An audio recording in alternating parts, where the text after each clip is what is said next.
Good morning traders, welcome to this live currency strength indicator table video with me John on this Thursday the 29th of June. So coming up to month end now, expecting a little bit of volatility in these markets, but our tables are still sticking with the euro and against the yen, Aussie and Kiwi. So trend traders, euro yen still topping our trend traders table, followed by euro Oz and euro Kiwi.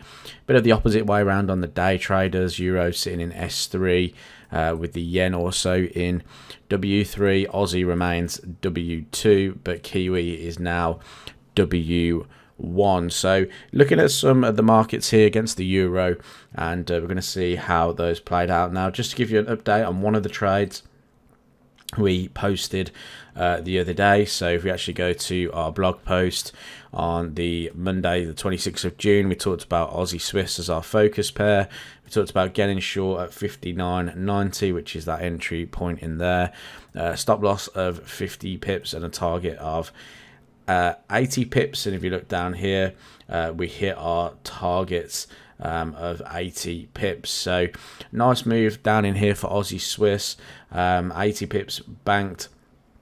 Looking to see if we get a continuation of Aussie Swiss to the downside, because you can actually see that Aussie Swiss remains on our tables.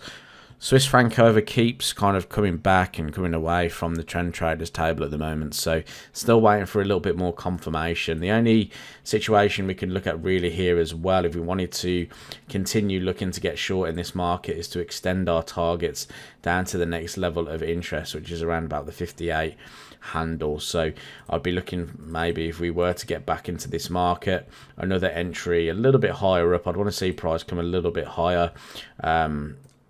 So let's say from the 50 moving average there.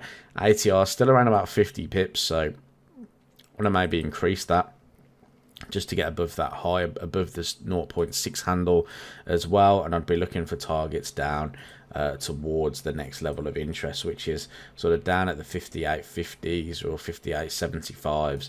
So just over a 1-to-1 again would be something I would be interested in. Otherwise 1-to-1 gets us in at the spot 59 handle there. So something to consider. I'm waiting for the Swiss franc to jump back onto the trend trader side of things, so we'll not look to take that position just yet. One position that I am looking at though is euro Oz. So if we go to euro Oz, you can see I've mapped out a position here. Now I still like the idea of euro Oz coming up towards the 1.6750 area, these highs that formed, like I said yesterday, in around about the end of April, and looking to see if we can target that again. So I've been looking at the chart, 4 hours pulled back a little bit, 1 hour is just finding this little bit of a shelf here at the 64.65. so I've actually put in an entry just above that, which is around about the 164.70. Stops need to be at least 122 pips here. Now if we go 130 pips, it just brings us in below that low.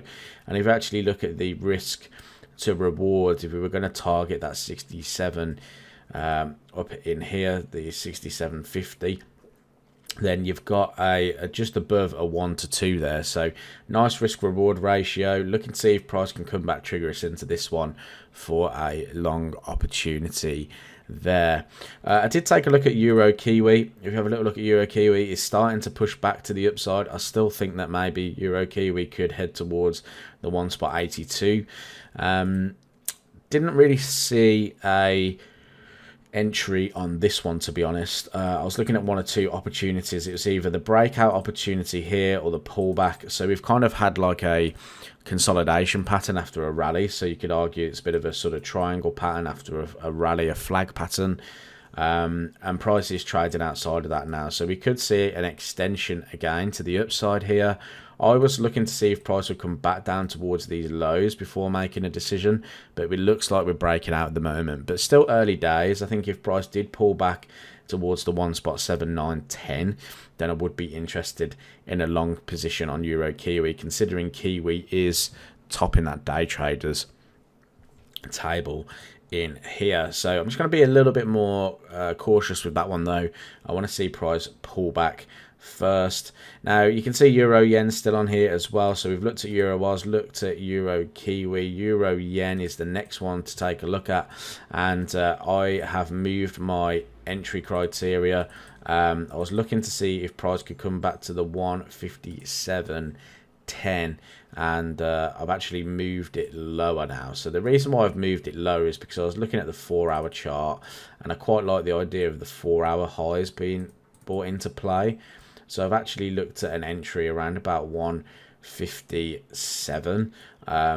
So just to see if we can get tapped into this load of support in here, and that still gives us a good 1 to 2 risk reward ratio. We need 120 pip stop loss. Actually, let me just bring that in there. So at least 130. So yeah, so it does reduce that risk reward ratio, but still probably about a 1 to 1.5 there. So still a good potential opportunity for this market to continue to trade higher. So that's all I've got for you today. Our main focus pair is still going to be Euro Aussie. I'm still looking for that long opportunity. Let's see if we can capture that one. I will be keeping a close eye on Euro Kiwi to see if we can pull back to the 179.10 also. So thanks for watching the video. Hope you enjoyed the content this week and so far, and I'll catch you in the next one.